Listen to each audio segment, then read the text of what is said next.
guess I first start off by saying I was happy with our effort tonight. I thought our guys played with a lot more energy all the way throughout. You know, from the very beginning to the end. I know the game was choppy with so many fouls called. But, you know, I think in the first 4 minutes of the game, you know, we got them to 17 fouls. Which anytime you can put a team on their heels with that type of foul trouble as a team that early into the game, you can just change the game. You know, on ball reversals, you can really test your man and get a hand check and get to the free throw line, and it really starts to open up some things offensively. So I thought our guys on the offensive end did a really good job of, especially in the second half, of taking care of the ball and playing through contact. I thought defensively we played with a lot of energy really throughout the game. And so much better performance out of our guys. And I think that the 3 practices that we had leading up to tonight really set the tone. I really think you earn the right to win and you earn your victories in practice, because that's who you become on game night. I thought we did a terrific job the last 3 days leading up to the game. So with that, I'll take questions. It's a terrific job. Get a microphone to you. It's a new thing, I think. You said a terrific job in practice. Can you kind of elaborate on what you look for in practice and what they did in practice? We put them through some tough drills. You know, it was what I would call animal ball for a couple days. You know, I thought our guys got the ball knocked out of their hands on offense against Nichols. I thought we were just okay on the defensive end. And so we sort of reassessed who we need to be on both ends of the floor. And we had a lot of tough drills where you better be strong with the ball. And I thought our guys really responded, and we carried it over into tonight. So the last few practices haven't been easy. Chris, defensively, I know it wasn't perfect, but was it a step in the right direction? And is it communication more than anything on defense? Well, I think that's one of the things. You know, Southern presents that. As you can see, they got called for maybe 12 illegal screens. And if they don't rush into your defender, I mean, a lot of times that guy offensively is going straight downhill.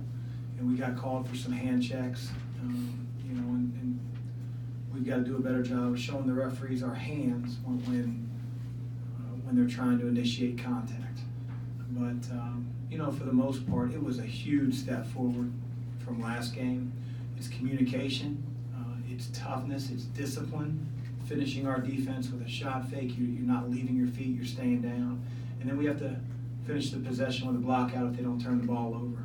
So, again, I thought it was a lot better than last game, and it's going to be it has to be a heck of a lot better for Friday, because we're playing a team that I'm sure everybody saw on ESPN the other night. Pretty good, you know, really good. Nicholls State had 38 fouls. They had 39 fouls tonight. Why do you think there were so many fouls? Well, I think they choose to play a style defensively where they switch every screen. So they're going to have point guards and 2 guards on Steven Enoch. Whether he's posting or whether he's going to offensive rebound, it's a big challenge. And that's also going to put their 4s and 5s, you know, on guys like Darius Perry and guys on the perimeter. That, again, we wanted our guys, when those mismatches occurred, to not stare at the mismatch and try to force the ball into a spot. We wanted to, as I told our guys, you know, don't stop the music. Keep moving the ball. The mismatches will be exposed at some point, but if you just sit there and stare at who you want to throw it to, the entire team knows. And I thought our team was smart, and we were able to continue to move the ball and get the shot we wanted. Do you like coaching a game with this many fouls? I like coaching a game that we win. Chris, with 65 fouls, music stopped an awful lot. Yeah. How much does that affect what you want to accomplish in terms of flow and of the game? That sort of thing? You know, it's hard to answer that question, because I felt like, you know, we got to the free throw line almost twice as many times as they did. And so, if you want to foul us, that's fine. And we're going to play, you know, inside out. We're going to drive the ball. We're going to try to space our perimeter players in a way that makes it difficult for opponents to, you know, crowd the court. And we're going to do the complete opposite, or try to. And we want to be a team that defends without fouling, And we didn't do as good of a job in that area as we should have. But sometimes a game, so many fouls get called. And I'm not saying the referees did this, but every once in a while it's just like, that's a foul too. But we want to be a team that gets the ball in the paint and gets to the free throw line. McCoy was really good on the glass tonight, and Ryan dished out like 6 assists. How much do you value just having diversity on your team where you can have different guys be versatile and show up in different columns every single night? I value every one of our players. They're working hard to transition to a new coaching staff. They've never given us 1 ounce of defiance. They've been awesome. And guys like Coy didn't play last game, didn't even get in. And then tonight, Steven gets in foul trouble, and Coy goes in there, and he gets 3 offensive rebounds and draws a ton of fouls in both halves. Did a great job. I thought Ryan was much tougher on both ends of the floor tonight. He got shots for his teammates. He took shots in rhythm, and I thought Ryan was the best defensively that I've seen. Whether we played against us in the red-white, we played Simmons, we played Bellerman, that was by far his best defensive effort. And he needs to continue to get better.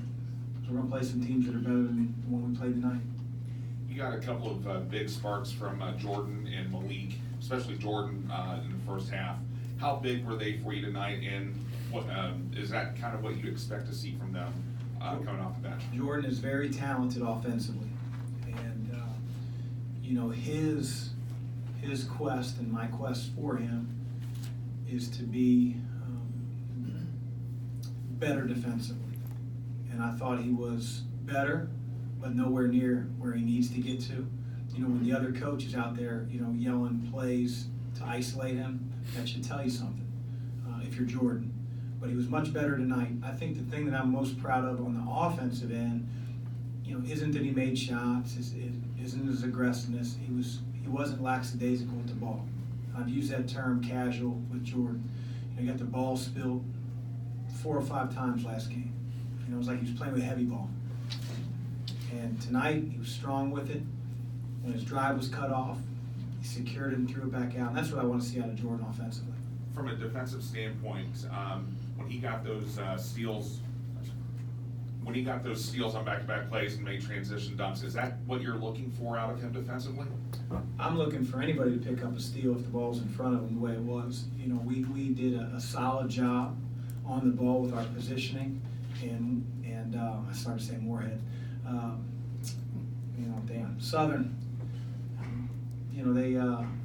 They got chested up by our defender on the ball, and they lost the ball, and so it went right to Jordan. And again, we want to be a team that crowds the court, and those type of plays are going to happen when you're solid defensively. But I don't want Jordan, for every steal he gets, going through the passing lane and giving up a wide open layup. He didn't do that tonight for the most part.